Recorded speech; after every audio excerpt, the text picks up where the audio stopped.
welcome back to And Just Like Yap. Let's get right into it. Euphoria, episode 4 of season 3.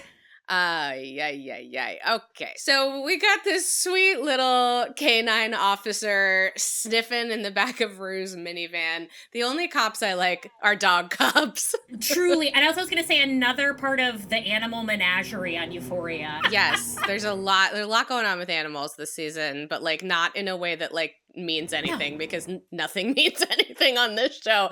No. The dog starts barking and Rue in the back of the cop car, because we had left off that she is getting stopped by the DEA at the end of last episode, is like, fuck, I am busted. Rue is trying to tap dance. I had to tend to my friend. That's why I left this wedding. It was going back at 10 p.m. They were like, oh, so dramatic. They ask her if she's been to Mexico, and like, she doesn't know how to answer this, obviously. So like, again, like this is where her like trying to think on her feet like totally falls apart. And it's also like, Rue, if they're asking you about Mexico, they know about Mexico. They're trying to ask her if she's been to Mexico, and she's like, maybe, I don't know. Right. Everything's so crazy, I don't remember. And like, they start doing like stupid, intimidating cop banter of like, have you been to the moon? No, I haven't been to the moon. You guys, like, I hate this little like Abbott and Costello routine between these stupid I know. Cops. We're paying so many tax dollars for them to be doing this. Like, when you could actually be doing helpful things instead of workshopping your type 5. Exactly. Just go do some like open mic stand up. Like, this is not the place for it. Rue's still trying to be like, well, I drive for Uber and Lyft. I might have gotten lost. Everything's crazy. Of course, these two 50-something men show her their iPad. They know Rue was in Mexico. They got a picture of her. And they also know that she was trafficking fentanyl, and that some of that fentanyl has killed people. And basically they're saying, oh, by the way, also, we did find drugs in your car. We were lying. We were just seeing if you were going to be forthright. And all of these offenses piled up are basically going to mean that you're going to prison for the rest of your life. And we get them saying, like, if you want to turn a curse into a blessing. And that is how Rue ends up becoming an informant for the DEA. And if you've watched any of The Sopranos, you know that this is probably going to lead to Rue maybe dying, ? Like, it's not great. Honestly, Zendaya probably is begging for that. She wants it done. Please release me. Please let there be no more chance of me having to do another season of this godforsaken show. Although Sam Levinson would find a way to bring Rue back as a ghost, or like Rue's evil twin, some nonsense that doesn't make any sense. Yes, absolutely. I had to take this screenshot because in order to like carry on with Rue being an informant, they couldn't let her keep the drugs, so they swapped the drugs with sugar pills and laxatives. And I'm just like sitting there being like, if you snort something that you think is like ketamine and then you end up having diarrhea. I know. I don't know. Don't do drugs, everybody. The two most jaded dare officers, they hire us, we come in, they're like, you guys, just don't. Just stop. The minute they said laxatives, I was like, oh no, this means we're going to see a lot of poop soon. I know, and those women are walking around wearing like G-strings. Like, you don't want to have diarrhea in a G. Oh God, I'm getting nauseous. We got to move on. I know. Anyway, we are back at the Silver Slipper. Rue's got her fanny pack full of drugs, and Alamo is there in the middle of auditioning Kitty, and this is just such an uncomfortable scene. She's literally like standing in front of them, and they're like, I don't know if her ass is big enough. It's so gross. There's just so much commentary on women's bodies. Yes. In particular this season, and just like the misogyny of that. On top of the laxatives, it makes me uneasy and queasy having to stomach this for an hour every week. I would say like similar to the first 2 seasons of Euphoria, where like you think that the creators, writers, Sam Levinson, whoever, you can tell they're trying to say something important, but I'm not sure that they know what it is exactly they're trying to say. And they don't understand that showing us something gratuitous for shock value is not the same as like making a commentary about it. No. It's just not. And it also feels like the more we're doing this, it feels like we're filling the air of the episode, because if you take out all of that, what is the episode actually doing? Kitty, this poor woman, is auditioning. Both Alamo and Eddie are like, you're being weird, Rue. Like, why aren't you smiling? And like, Rue has no chill. And it's just like, yeah, I'm good. Everything's fine. I'm not being weird at all. What do I do with my hands? This is a normal thing to do with your hands.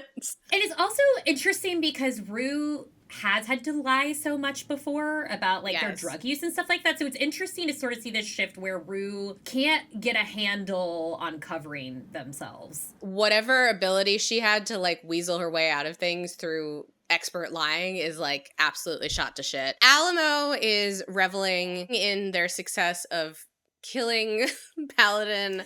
Hunger Games salute for Paladin. Do, do, do. Do, do, do. I hated this. He's like beckoning to Kitty because he's like, I want to celebrate. And you're like, no. Has this woman even received her first paycheck yet? No.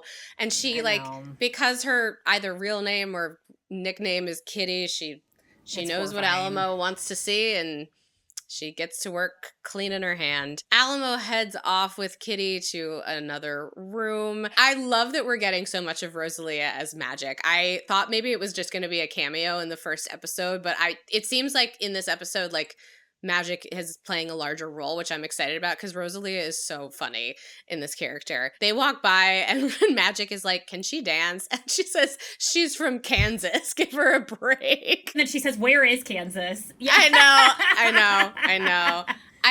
I was like, are we trying to do some sort of like, you're not in Kansas anymore, like Wizard of Oz kind of thing with Kitty? This sucks. I hate this. This fucking show. This is really where I think that this episode felt the most Tarantino, I think, of anything we've watched yet. It's interesting to think, like, what would this have looked like if Petra Collins were still involved? What would this look like with a woman, the female lens behind this? So we see the DEA officers set Rue up with an app that's like a mobile bug, basically. Yeah. But we do see that Rue's phone background is her and Fez. Makes me sad. It makes me really, really sad. I also had the thought, I was like, with them installing the app, I was like, can't you just ask the NSA if they're already tapping our phones? Can't you get all the info from them? I know, right? Like, we really need to do this. Do you think about the person reading your text and your phone? I bet they're like having an insane time on my phone. I bet they're like, what is this woman talking about? Why is she talking about Bruno Mars so much? Rue is like telling them, like, this is going to give me a heart attack. I mean, it's true. Like, Sweet Baby Rue cannot handle this level of pressure. Like, this is not... No. This is not going to work out well for anybody. Then we head to this cursed household. Did he come straight from Frankenstein to this set? my monster, I was like, it's basically like they kept the same makeup. This Nate is like the shell of Nate. He is such a wimp and pathetic. What happened? I mean, I think it's what you said and surmised that like Jacob Elordi's people were like, he's a much bigger star now than he was when the show started, so we really can't make him look bad. So instead of Nate being evil, the circumstances of his situation are now evil. But this version of Nate makes truly no sense. Like, it didn't in the first few episodes, and right now it still makes absolutely no sense. This is the man who, like, beat the shit out of that guy that Maddy had sex with, basically left him for dead. This is the guy that held Maddy at gunpoint to get the disc back and had like seemingly no remorse. He was like an absolute sociopath, and now he's just like an idiot. I don't know. He's saying like, my toe is a metaphor and it motivates me because it motivates me to build back better and pick up the pieces of what I ruined. And Cassie's having none of this. This poor woman is like nursing his foot, but is having none of his shit and is like, I'm sorry, everything, this house, all your money, your business, this is all a fucking lie. So like, what the fuck are you talking about? I also had the thought, I was like, okay, they just got married. Can't you just get the marriage annulled? You can. This is a problem that I have with movies and TV shows. You're not actually married until the paperwork clears, so just don't send it. Yeah, babe, like, you can get off scot-free. If we get the marriage annulled, don't do the paperwork, and then you're not liable. Like, the ceremony with whoever you have officiating is literally nothing. Like, it's a ceremony. Nate is, like, trying to get into Cassie's head and is like, well, you didn't say our love was fake. And I love this. This is the look that she gives him, which is like, would you just shut the fuck up? She's finally asking him, like, how much money exactly do you owe? And he's, like, dancing around it. And she's like, just fucking say the number. I like this version of Cassie. Like, she's not acquiescing to Nate at all anymore. We see her getting, like, some of her power back. Cassie has always been a character that defers completely to what men want, and she clearly has a lot of daddy issues because of what happened with her father. Yeah. And he admits that it's about $1 million, and she's like, okay, bitch, fairy tale's over. And she calls up Maddy, and Maddy arrives in this very, like, old Hollywood, you know, headscarf. Thelma and Louise. There they are. Cassie throws all of her suitcases off the, like, balcony. And Nate's like, where are you going? And she's like, I'm going to work. And I love this. She's like, you know what? Fuck you. You tried to stop me from, like, making money the way I wanted to make money. No, we're not doing that anymore. A lot of people have been commenting on how weird and bad the music is for this season, which is really, it's unfortunate because I love Hans Zimmer. Hans Zimmer is composing music. It's complicated. My favorite score of all time. I don't think Hans Zimmer when I think about OnlyFans. Exactly. You think about a Nancy Meyers kitchen with 2 giant islands in it. One to get fucked on and one to bake pies. God, I see what you've done for others. Do it for me. Yeah, also specifically in this scene, it was very, like, Nancy Meyers movie, but also, like, kind of Danny Elfman, Edward Scissorhands, and I was like, I like it, but it doesn't make any sense. Yeah, I will say, actually, it's funny you say that. I had a note about just how the house itself in the neighborhood feels very Edward Scissorhands. It very, does. Like, uncanny valley. Yes. But again, why aren't we downsizing? Why aren't we moving into an apartment? I've watched enough Housewives to know how we downsize. What happens in this situation? Yes, it's true. I love this shot that clearly to me is trying to evoke, like, young Cassie and young Maddy.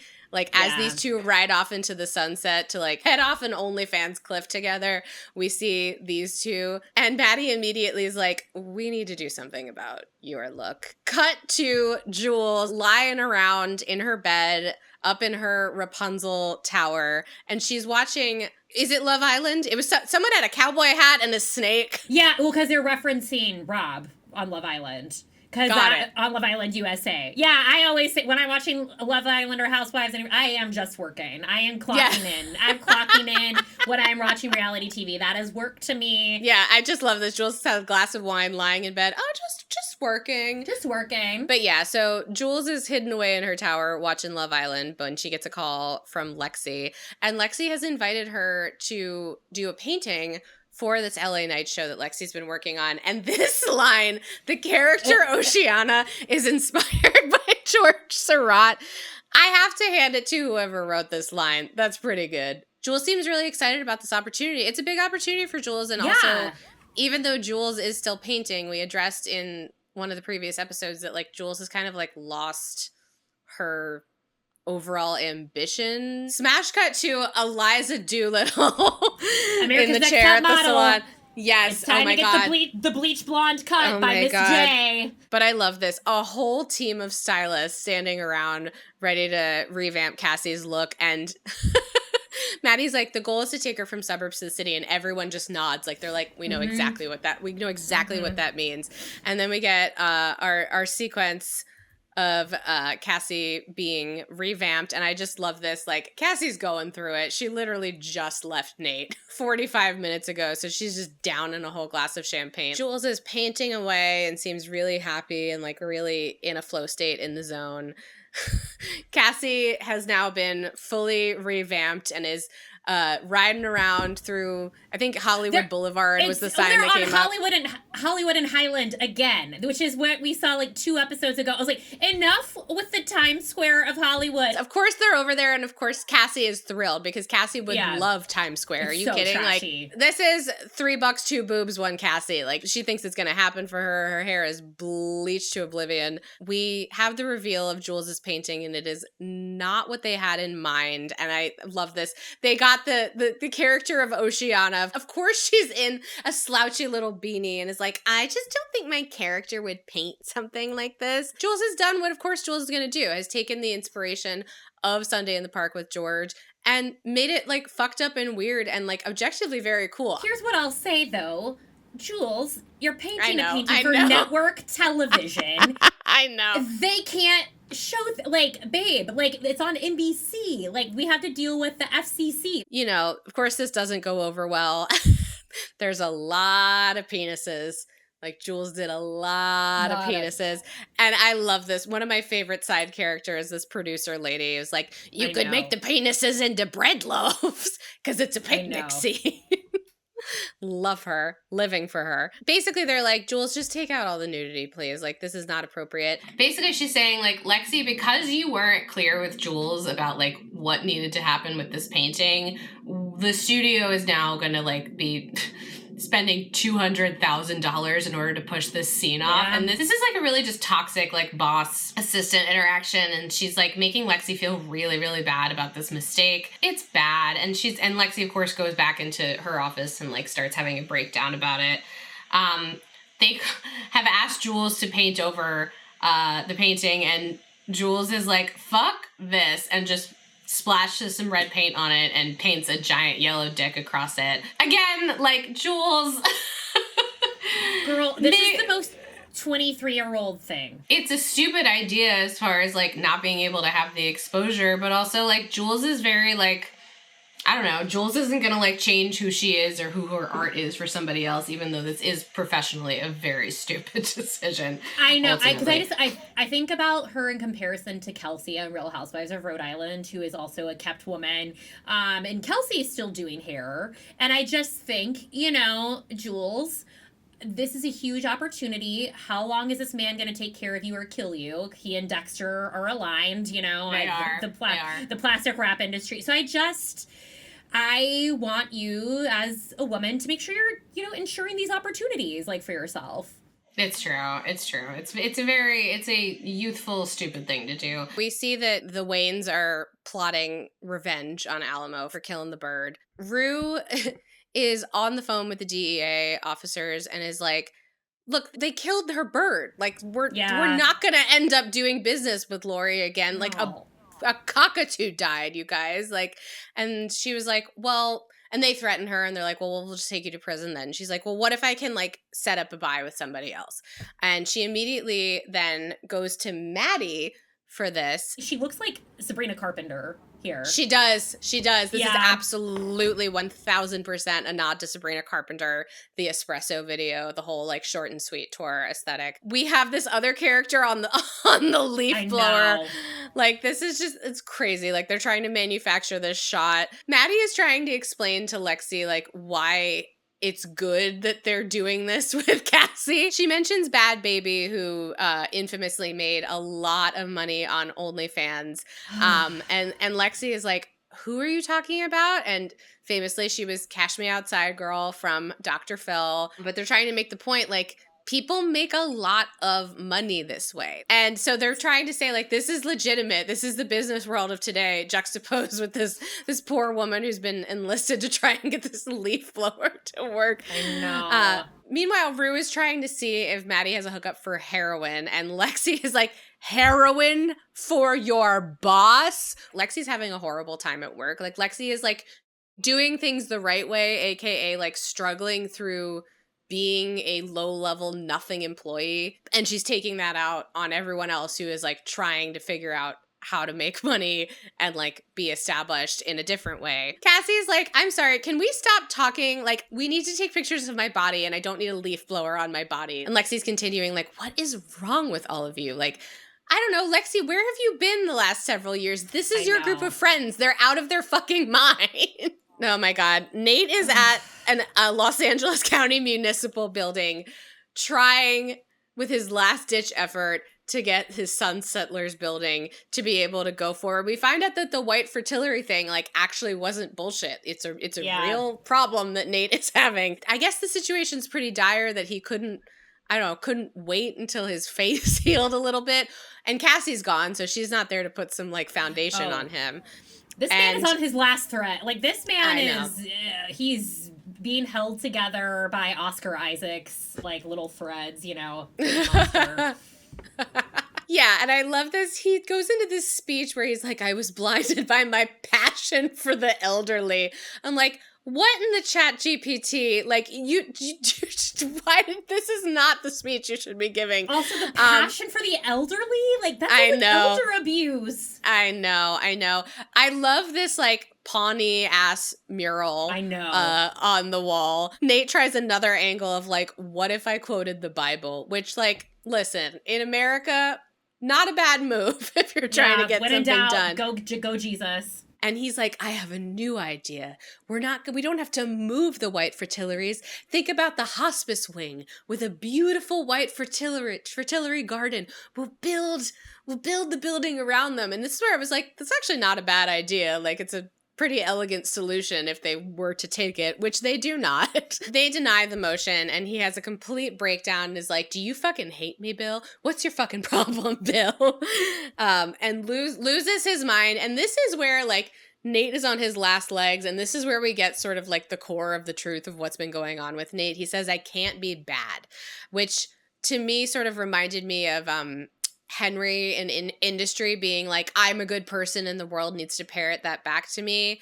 Think about like where we left Nate at the end of the previous season. He was getting his dad arrested for being a pedophile. I think Nate has been trying to prove to himself that like the old version of him is not real. He's actually a good person, and it was just like his dad's darkness that was making him bad. And so this to him, he's breaking down being like, no, I'm trying to do a good thing. Like, let me do a good thing. I can't actually really be a bad person. That would be devastating for me. I think that is like a thing with like abuse as well, because you have this sort of inherent thing that you're like, I am not this abuse that was put upon me. He's obviously not dealt with any of it, as we are continuing to see him like come apart at the seams, quite literally. It's just all backfiring on him that he's not acknowledging any of the damage that's been put upon him, and also the damage he's put on other people. And it's sad. It's really sad. It is sad. We find out that Cassie pawned her wedding ring. So Cassie's done. Like, it wasn't just like a gesture to leave Nate. Like, she's done. She pawned her wedding ring and used the money to get an apartment, which it turns out is right across the pool from Lexi. All right. We are now at the worst poker game. The stakes have never been higher. Both money and Rue's livelihood. They are asking if we've heard from Lori, and we see that Rue has turned on the bugging. They're listening on the computer, and Rue, it's like she's trying to have it from both sides with the DEA and with Alamo. And I was like, baby, this isn't gonna work for you. And we see Bishop is like making a lot of looks in this scene at Rue, which I then had the theory, do we think Bishop is also an informant? Could be. This is one of my biggest criticisms of the show. Give me more Bishop. I want more Bishop. What is his deal? He's the most intriguing character you have on the show right now. So I think we're building to something. But there's like a lot of weird looks with him this scene that made me sort of think, is he an informant? Maybe. I don't know. And then very literally the metaphor, let's see the turn for poker and also like what's about to happen. We're bringing up the rats. And we think that Alamo is putting together that Rue is snitching, but they think that Rue's using again. So actually, this is a great cover for Rue, why they're uneasy.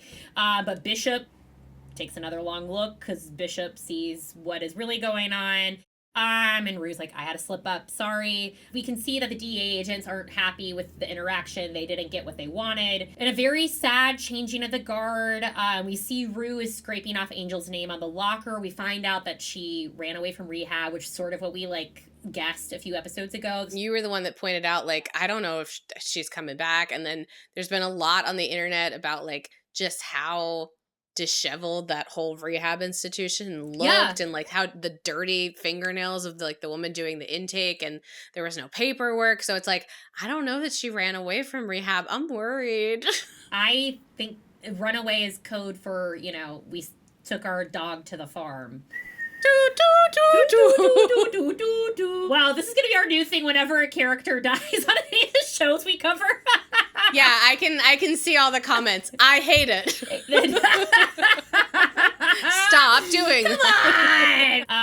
Kitty's dancing then to an Anne Margaret song. Rue is like looking from afar. We see these like men behind the shades back there, and she talks about like how these women keep cycling through here. Which is a metaphor in general. They go into this sort of dark world, they cycle through them, and horrible things happen to them, and then we move on to the next one. Cassie is leaving. Lexi is, I know our little Carrie Bradshaw. She's in there tip-tapping away on the great script idea. What I assume by the end of the season, Euphoria is going to be like her show on TV. Oh my God, are we going to find out that Euphoria was just all in Lexi's script? Hat. Like, it was all in Lexi's head. It was all just a dream that Lexi had. Mm-hmm. And Cassie looks like the show pony for Maddy. We find out Rue is like getting desperate. She's running out of the drugs that she got from Maddy. Another shot of Rue looking concerned and worried. We see this nightmare circle jerk. We find out we're going to a party at Brandon Fontaine's with Maddy and Cassie, who I assume is like Mr. Beast. Who knows? I was about to say, I was like, the only name I can come up with is Mr. Beast. Yeah. And against my own will, by the way. That man, I went to the airport and I saw like a protein bar with his face on it. Everything I've learned about him is against my will. I don't like that I know anything about him. But we find out that he needs to post a picture of Cassie looking hot so her following can grow, because he has 20 million followers.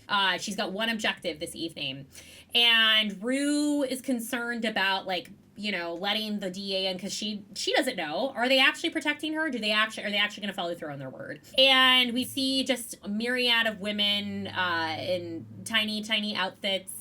We find out Maddie's like, all he cares about is pussy, but you're not going to give it to him because then you lose all of it. It's like she's Phil Jackson coaching the 95 Bulls. Like, she's telling her, she's like, okay, these girls are stray dogs. You're the best in show. Oh, God. And this, I realized she kind of looks like Sophie Turner. A little bit, yeah. She's in this horrifying room with the boys, asking, what would you like, after she snorts some coke. This is where I started to realize, like, Alamo was specifically auditioning her for this.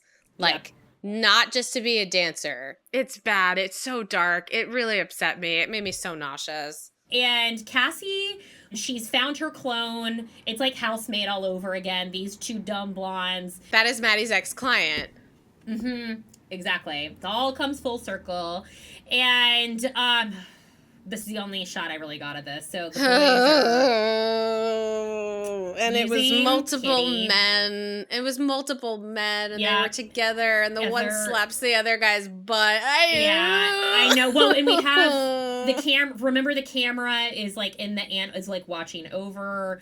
And we go back, and Brandon is now found his new show pony. Maddie's old client is not the exciting one as much anymore. Cassie's the new girl on the scene. As we've sort of said, we cycle through these women. You're the one that gets the attention until the next one that's younger and shinier shows up. Yeah. This made me think a lot about how, like, when you're in, like, middle school, I felt really resentful about the fact that, like, I knew that I was never going to be able to, like, at the drop of the hat, like, use my physical appearance as a tool. When you're young and, like, you don't realize that what you're craving is actually male approval because, like, the patriarchy has totally fucked you up. Yeah. You just see, like, naturally beautiful women, like, being able to have certain things come to them easily because they have automatic male approval.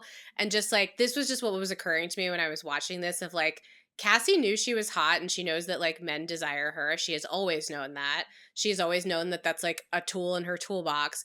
And all she had to do was like decide that she was going to do it and turn it on. I'm an evolved human being, but I'm like, that's not fair. It's just like, oh my God. It's currency. Yeah. I know. It's currency. It is a real thing. I will say this scene in particular, we're really feeling the absence of Labrinth, because this is a scene. Oh my God, because they're playing like Ave Maria over this, which I was like, that is not what was meant to be playing here. The music of Labyrinth would like really, really flesh out. It's so appropriate for what is happening. Yeah. Maddy is watching her client from the crowd. Everything is going according to Maddy's plan.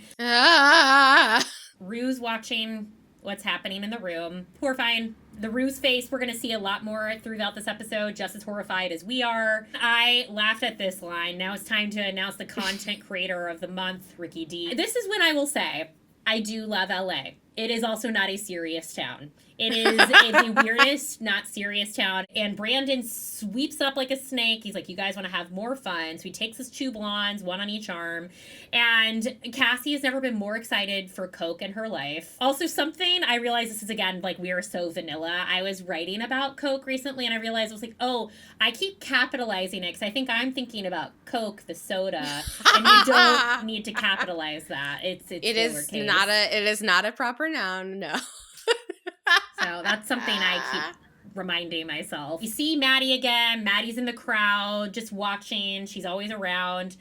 Rue is getting physically ill, like us, audience surrogate, watching this continue to take place. And Big Eddie comes in, asks how she's doing, and Rue's just like clearly sick watching it. To ask that question so nonchalantly, as if she's like serving appetizers or something, like it's ugh. And we're back in like Brandon's lair, and she's asking if Maddy reps you, and she's like, oh yeah. She's like, well, that's weird. But then, and Maddie's walking, and this I just had to laugh at. It says grateful and relax in this hallway leading up to his bedroom. It's like very Josie and the Pussycats. Brandon, yeah. I want to be reminded to be grateful and to relax every day when I leave my bedroom. It's like when people get a tattoo that says breathe on it, and you're like, come on. I know. They're his affirmations. He's got to see his affirmations every single day. Maddy is looking so cunty in her big old fur coat, running up to the door. It looks like an egg also. It does. Whatever. It does. This nonsensical design. Brandon's about to do the coke. Very Death Becomes Her. The two girls are fighting back and forth for the attention. Very Death Becomes Her. Yeah, and she's like, I thought you were a gentleman. So he's like, well, I like that. She's testy. Ladies first. You get the coke. And she's doing the thing where she's like, oh no, now I've lost the war. I don't like that. I'm not the shiny object. Yeah, I also think there was something going on with like Caitlin got dropped by Maddy. Yeah. And now Caitlin's realizing like, oh, Maddie's got a new shiny young thing who's trying to like encroach on my opportunities. It's just so crazy. Cassie's been like out of practice because she's been like playing housewife, but like the second she is put in front of a man and given the assignment of like pique his interest and compete with another woman, she's like, got it. Suze did say she was her masterpiece, for better or for worse. So It's true. If there's anything, Cassie is ready to put on a show. As a former figure skater, she knows when to turn it on. She does the coke, and then immediately is like, woo! She's a woo, turns into a woo girl, having the time of her life. Like, the coke is everything.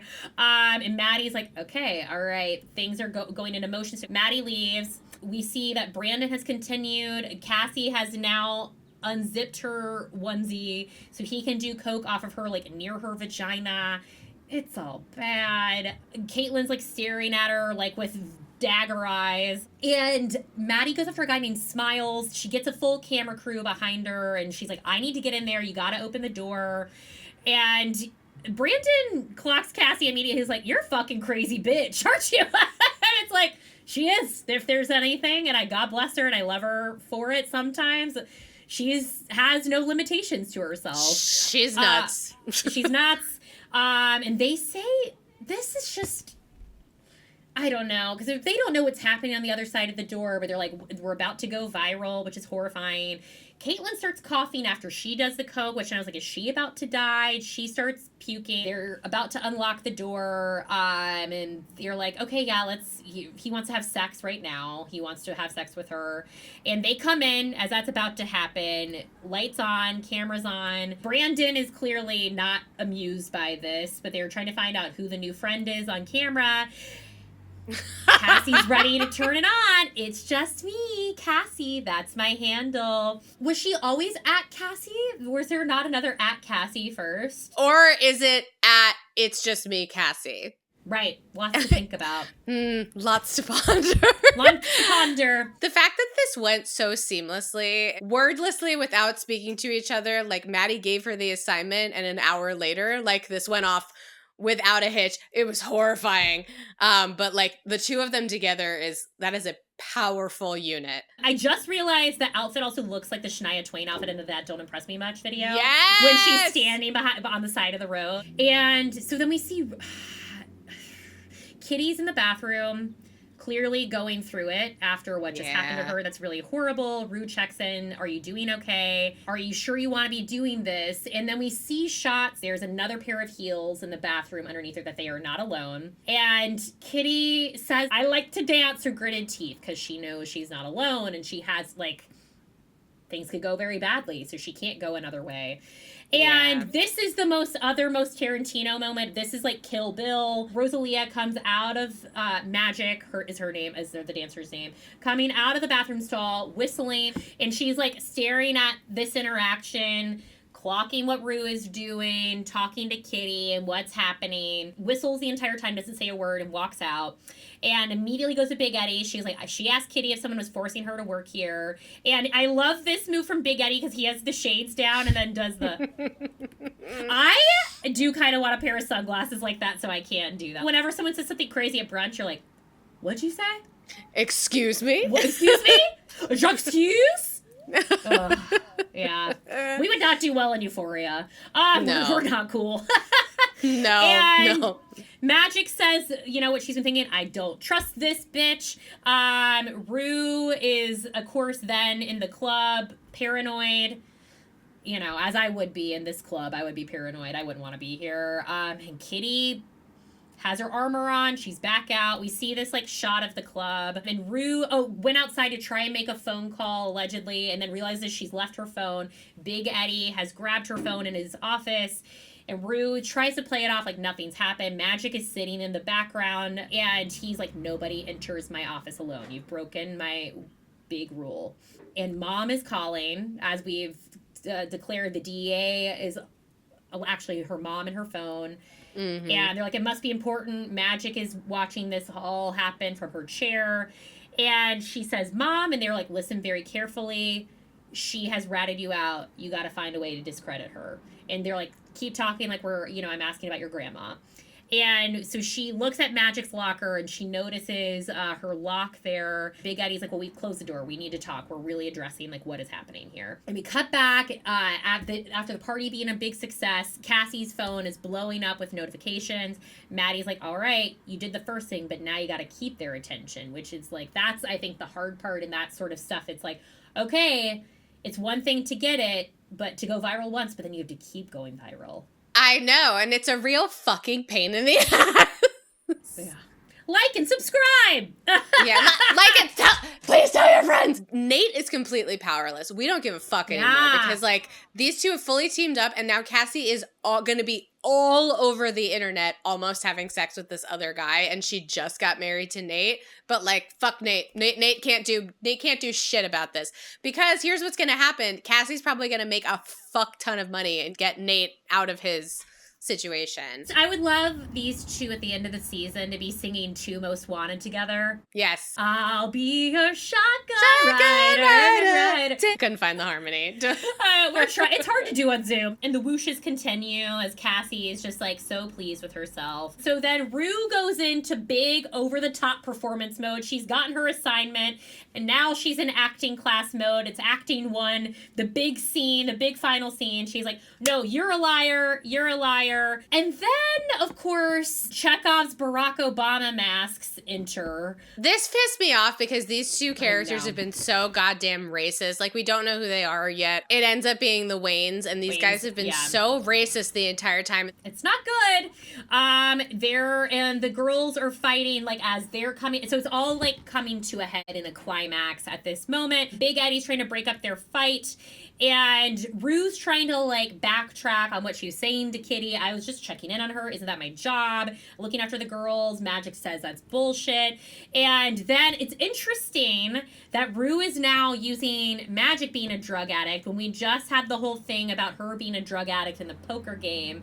So it's interesting. It's like, but Rue, that's like what you are. You're trying to act like you're better. She's grasping at straws, like in this. She's desperate, yeah. She's desperate. And she's like, you know, she's lying, but we start to see the commotion happening in the club behind them while this is happening because it's sort of soundproof, I'm assuming, in this office, so they can't really hear that the men are rushing into the club. And they come in, Big Eddie, I imagine you got a safe in there, and he's like, you know, you have any idea who you're robbing? Like, why would you do this to me? And then they say, like, you know, you're gonna die here or die later, so, you know, help us with the safe. And they're like, okay, well, if you're not gonna do it, shoot the girls. They start praying. And in a distraction, they then shoot Big Eddie. And as Big Eddie's shot, we have this butt against the mirror dancing on the outside. Kitty she thinks she hears a big bang and is like, what's happening here? The other girl's like, I don't know what you're talking about. And he's going through it now that he's been shot in the stomach. They're like, what do we got to do to convince you to open the safe? Horrifying. So he finally tells them where the safe is. He opens it for them. They get all the money in there and they speed off. Now the girls are teaming up because they're now the ones that are having to go through the footage while Big Eddie is like about to die. Bishop's on the phone. They're like, rewind the footage. Can we get any information on who it is? And we find out, like, they see everyone's in a mask. So now Magic is in forensics. She's a part-time dancer, part-time forensics analyst. And she's like, okay, zooming in. Oh, it's a woman. And she has gigantic lips, which could only be one person. It's our girl Faye, as Rue says. And they're playing Cold as Ice is the song that's playing while this is happening. Bishop and Marshawn Lynch they're in another room, like seeing like what's going on, putting it together. And we end on like a shot of like Rocky Horror. And once again, the women ended up having to take the fall because they couldn't give Faye anything to put over her face. They didn't tell her to cover her face. Like, seriously. Also, it was surprising to me that Rue didn't recognize the Wayans' voices right away, but... You know, there was a lot going on. Yeah, you know, there was a lot happening. So we are left with Faye's lips for next week. So we can imagine bad things are about to happen to Faye. Faye's probably going to die. Her days are numbered. Rue's days are numbered. Our days are numbered watching this show. Cassie's going up. She's golden.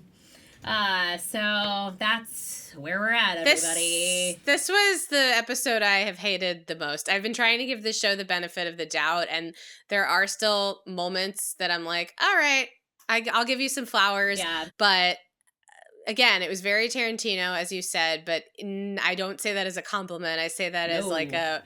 We're not actually exactly fully derogatory when I say that when I say that your work is evocative of Tarantino, I mean you suck. I can see that like we're trying to say some stuff. We're trying to say a lot of stuff about like women's position in society and like the agency they have and don't have, and how the fact that no matter what agency you do have as a woman, it's all fully controlled by like men using you as some form of collateral. But like, I'm extrapolating that. That's not what was really like given to us. What was given to us was a bunch of imagery that made me very uncomfortable and very upset. So yeah, and we still have 4 more. I leave every episode. I'm like, what else could happen in 4 episodes? Like, I feel like we're grasping at straws. Part of me feels like the way that this season has gone, this could have been a 2-hour movie that HBO released. Like, this could have been one long movie, and maybe it would have been more cohesive.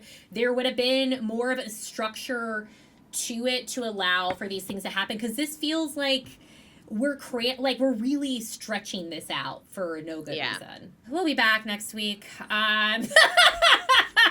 There's still 4 more episodes, everybody, so gird your loins, to quote Devil Wears Prada. Thing I'd rather be recapping right now. But thank you again for joining us. Let us know how you're feeling in the comments. And follow us on Instagram and TikTok. We got a lot of wild stuff happening there. We have more Sex in the City recaps that are on the horizon. One that we just recorded yesterday that was just so goofy fun. We're excited for you to see. We got some more coming up on the horizon. So thank you for joining us again. And we will see you soon. Keep yapping, everybody. Bye. Bye-bye.